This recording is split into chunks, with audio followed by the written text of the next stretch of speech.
everyone, it's Louis Fernandez with the LRF Group with Berkshire Hathaway with EWM. And today I wanted to go over an article from HouseWire.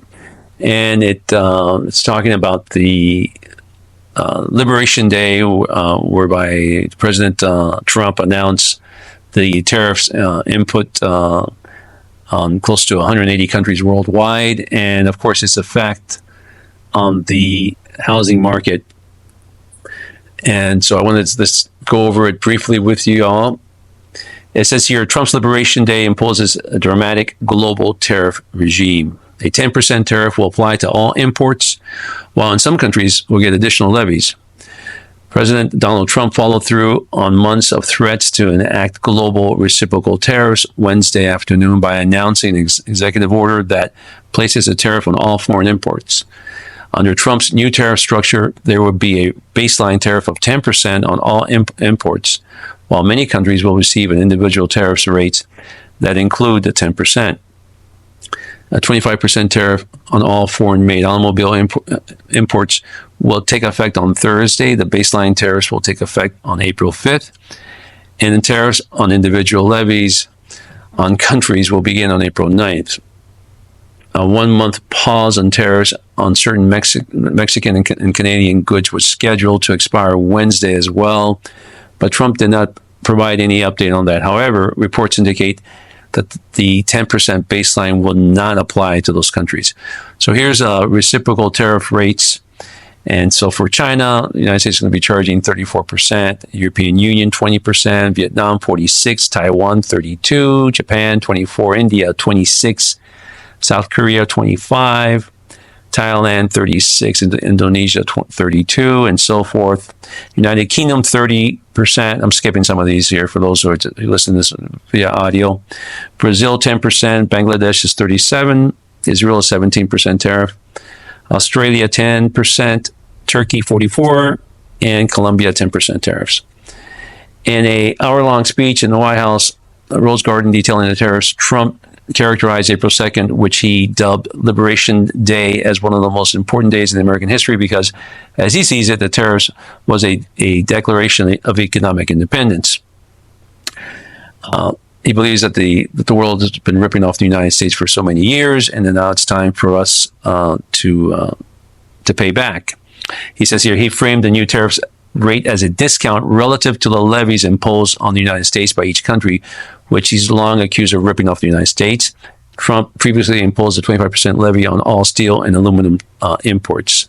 So in other words, these are not necessarily reciprocal tariffs. They're reciprocal light, whereby, for example, if China charges us, let's say 40% tariff, we're charging them, let's say 30%, and we have that gap just in case if they decide to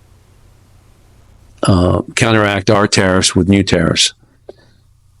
The levies on each country were not immediately available, but during the speech, Trump held up a table that showed the tariff rates for selected countries next to what he claims are the tariff rates imposed on the United States by those countries. Each of his tariffs was less than that what he said are those imposed on the United States. Trump's tariff threats have been of a particular concern for home builders, which largely rely on imports for critical construction materials, including lumber, steel, glass, appliances, and plumbing fixtures. So here's an import reliance for home building inputs in 2024. Builders heavily rely on China, and of course, small appliances consist close to 70%. Major household appliances, somewhere around 45%. Hardware, small wood products, plumbing, and glass products around 40 and 20%. Economists in the housing industry say that heavy tariffs will drive up home prices. The announced Liberation Day tariffs could push home construction costs up to close to 4 to 6% in the coming next 12 months.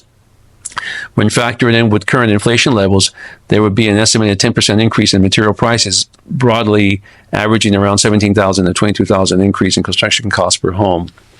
The National Association of Home Builders is very concerned to this, and of course they wanted to see if they can get some of these items exempt, but unfortunately that's not the case apparently. And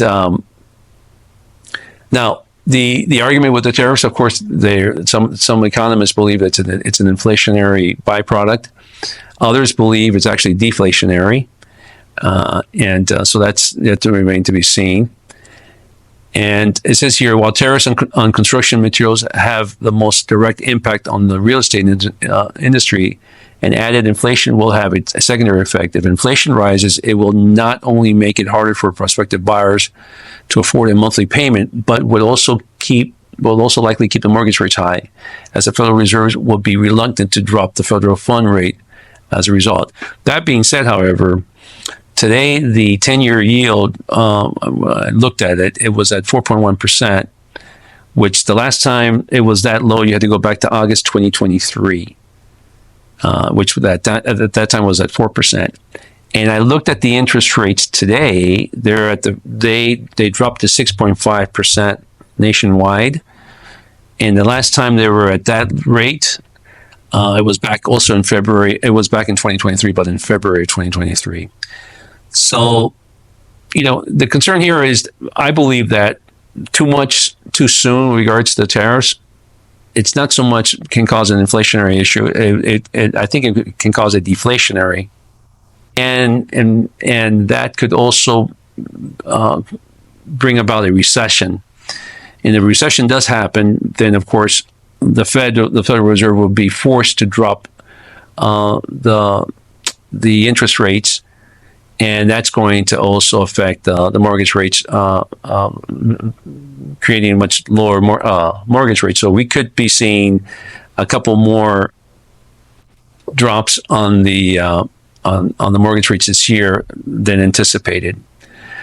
So that's the market didn't do well either. It says here that the market since February 19th has been down by 10%. And again, looking at it from